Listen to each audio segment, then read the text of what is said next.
India आघाडीची बैठक ही उद्या दिल्लीत 3 वाजता हॉटेल अशोकामध्ये होते आणि इंडिया आघाडीतले सगळे जे घटक पक्ष आहेत त्या सगळ्यांना निमंत्रण काँग्रेसचे अध्यक्ष मल्लिकार्जुन खरगे यांच्याकडून गेलेलं आहे आणि जवळजवळ माझ्या माहितीप्रमाणे माझा जो संपर्क आहे या सगळ्याचा त्यानुसार नितीश कुमारांपासून माननीय उद्धव ठाकरे असतील, माननीय शरद पवार असतील,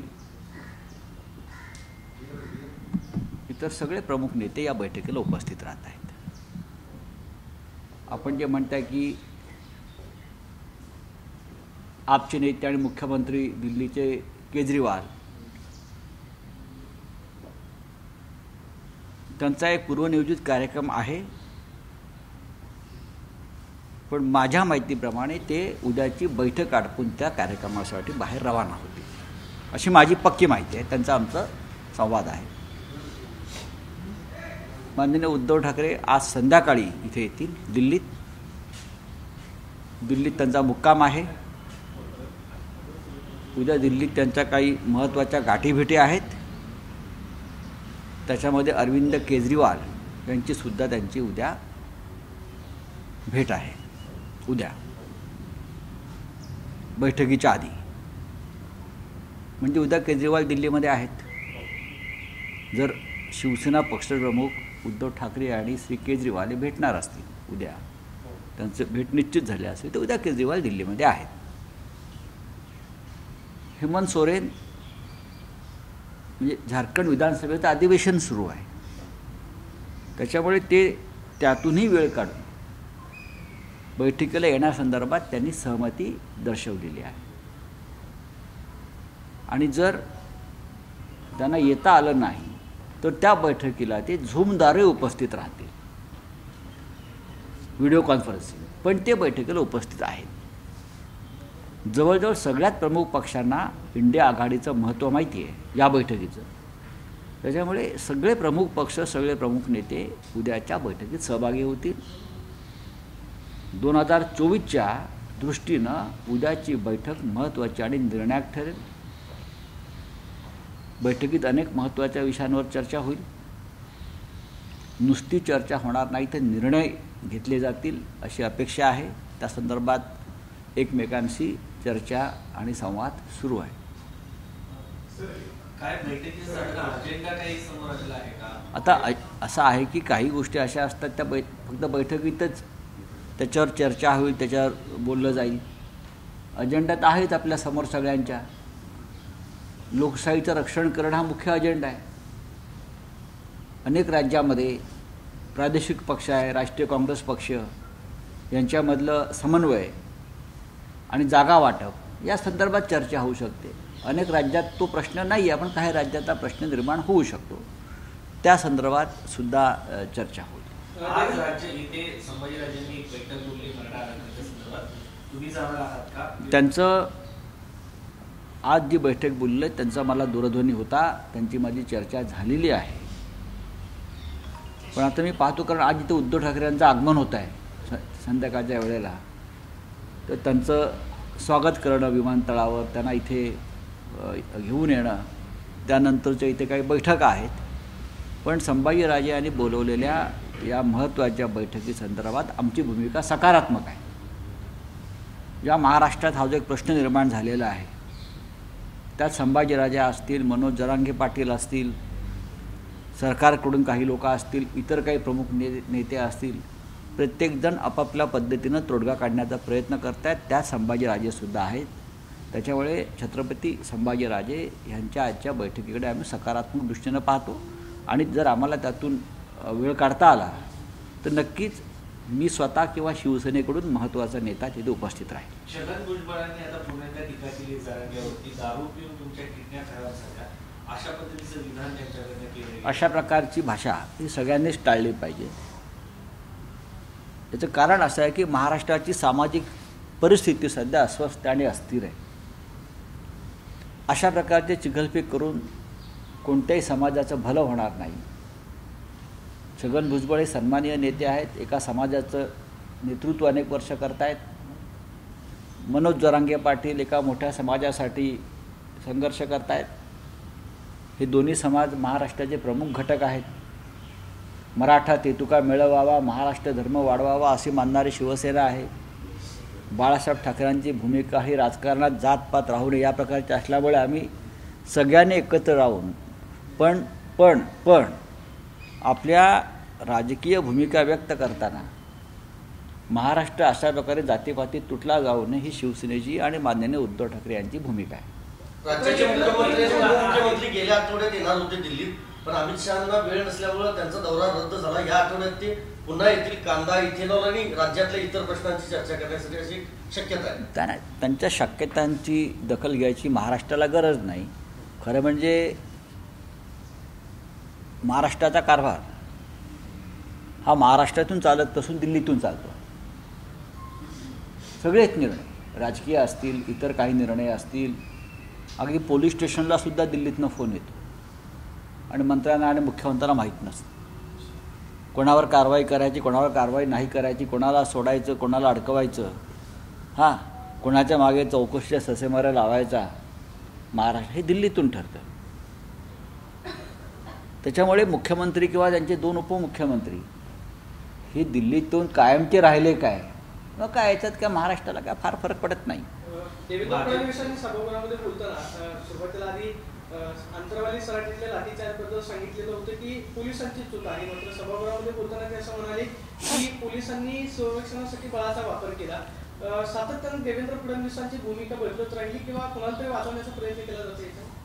नाही, त्यांना विपश्यनाची गरज आहे. महाराष्ट्रात जे का सध्याचं राजकारण आहे जे घडत्या गेलं 1.5 वर्षापासून आणि एका कर्तव्यगार नेत्याला त्यांच्या 2 ज्युनियर संदर्भात हाताखाली काम करावं लागतं आहे किंवा काम करावं लागतं आहे, ही अस्वस्थता जी आहे त्याच्यामुळे त्यांना हळूहळू विस्मरण होतं अनेक गोष्टीचं. आणि मगाशी म्हणलं की गृह खातं तरी ते चालवत आहेत का, मला वाटत नाही. अनेक गोष्टी गृह खात्यासंदर्भात किंवा इतर खात्यासंदर्भात या दिल्लीतून कारभार चालवला जातो. महाराष्ट्र हा दिल्लीचा दास किंवा गुलाम झाला आहे. महाराष्ट्र हा दिल्लीच्या मार्गावरील पायपुसणं झालं असं आम्ही म्हणतो आहे, ते यासाठीच.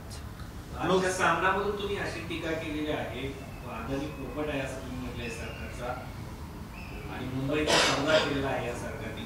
काय नक्की काल मोर्चा त्यासाठीच निघाला ना, जो एक विराट मोर्चा निघाला, अतिविराट, लाखो लोक त्या मोर्चाला उतरले. ते फक्त धारावीकर नव्हते, संपूर्ण मुंबईतूनच लोक उतरले होते आणि ते फक्त कार्यकर्त्यांचा तो मोर्चा लाखोंचा होता. अजून जनता उतरायच्या रस्त्यावरती. नक्कीच मुंबईचा सौदा सुरू आहे आणि हा सौदा शिवसेना होऊ देणार नाही. महाराष्ट्र निर्माण व्हावा, मुंबईसह महाराष्ट्र, यासाठी संयुक्त महाराष्ट्र समिती तेव्हा स्थापन झाली आणि त्यांनी हा लढा उभा केला. पण संयुक्त महाराष्ट्रानंतर मुंबई जरी आली असली तरी मुंबईचं महाराष्ट्रात रक्षण करण्यासाठी बाळासाहेब ठाकरेंनी शिवसेनेची स्थापना केली. हे ऐतिहासिक सत्य आहे. त्याच्यामुळे कोणी शिवसेनेला आमच्यापासून खेचण्याचा प्रयत्न करत असेल, ओरबडण्याचा प्रयत्न करत असेल तर शिवसेना एक महाराष्ट्र धर्म म्हणून रस्त्यावर उतरणारच. आमदार अपात्रते प्रकरणी आता सलग 3 दिवस शेवटची सुनावणी होणार आहे. निर्णय अपेक्षित आहे सर की विलंब होईल? नाही, परत विलंब होईल, पुन्हा विलंब होईल. अशा प्रकारचे निर्णय घेण्यासाठी साहस लागतं, संविधान आणि घटनेवर श्रद्धा असावी लागते आणि पक्षांतराविषयी मनात चीड असावी लागते. अशा प्रकारची कोणती चीड, संताप ही ज्यांना आम्ही ट्रायब्युनल म्हणतो, जे बसले आहेत खुर्चीवर ट्रायब्युनल म्हणून विधानसभेचे अध्यक्ष, त्यांच्याकडे मला दिसत नाही. राज ठाकरे लोकसभेची तयारी करतात. आज 22 लोकसभा मतदारसंघाचा आढावा घेतात. एक बैठक होती मुंबईत. बरोबर आहे, भारतीय जनता पक्षाला मदत होणं गरजेचं आहे. मग MIM असेल, मी त्यांच्याविषयी म्हणत नाही, MIM असेल किंवा अन्य काही पक्ष असतील, काही आघाड्या असतील, त्यांचा हा वर्षांवर्षाचा राष्ट्रीय कार्यक्रम आहे. गेल्या 10 वर्षातला हुकुमशाही विरुद्ध बोलायचं, शिव्या घालायच्या सरकारला, केंद्रातल्या, आणि ही वेळ आली काही करण्याची, लढण्याची, की वेगळी भूमिका घ्यायची. असं या देशामध्ये आणि आपल्या राज्यामध्ये अनेक संघटना आणि पक्ष अशा प्रकारच्या भूमिका घेतात. खरं म्हणजे ही वेळ अशी आहे देश वाचवण्याची, लोकशाही वाचवण्याची. अशा वेळेला सगळे मतभेद विसरून आपण सगळ्यांनी एकत्र यावं आणि लोकशाहीचं रक्षण करावं अशी भूमिका घ्यायला पाहिजे. या मताचे आम्ही आहोत. भारतीय जनता पक्ष आज जो उभा आहे, जे का सरकार आहेत त्यांची फोडाझोडावर राज्य करा या पद्धतीची आहे.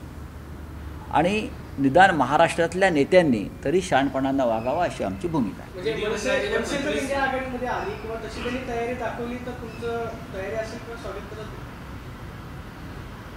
नाही, मुळात असं आहे की हुकुमशाही विरुद्ध लढण्याची मानसिक तयारी किती आहे तुमची, आपली तयारी आहे का कोणाची, हे याच्यावरती अगदी भूमिका स्पष्ट केल्या पाहिजेत ना.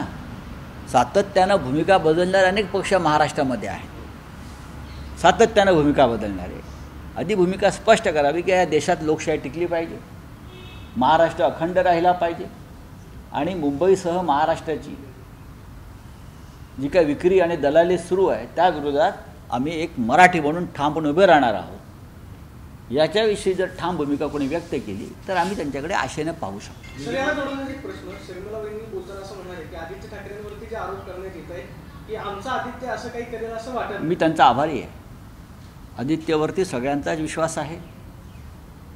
भारतीय जनता पक्षानं आमच्यावरती आणि आमच्या आदित्यवर किती असे आरोप केले तरी सुद्धा अशा प्रकारच्या घाणेरड्या आरोपांना वरती कोणी विश्वास ठेवणार नाही. मी सौ शर्मिला ठाकरे यांचा आभारी आहे. विधिमंडळ पक्षाच्या ज्या समित्या असतात 25 समित्यांचं काम जवळजवळ 6 वर्षापासून ठप्प पडलंय. सरकारवरती नियंत्रण ठेवणं, सरकारने केलेल्या कामाचं मुळातच ह्या सरकारचं संसदीय लोकशाहीवरती विश्वासच नाही. मग विधिमंडळ असतील किंवा लोकसभा राज्यसभा असतील, कोणत्याही प्रकारचं कामकाज होऊ द्यायचं नाही. आणि सरकारला प्रश्न विचारणाऱ्या कोणत्याही संविधानिक संस्था आहेत बरं का, त्यांना ताकद द्यायची नाही, त्या मोडून काढायच्या. एक प्रकारे या देशातली लोकशाही मोडून काढण्याचा हा प्रकार आहे. चले,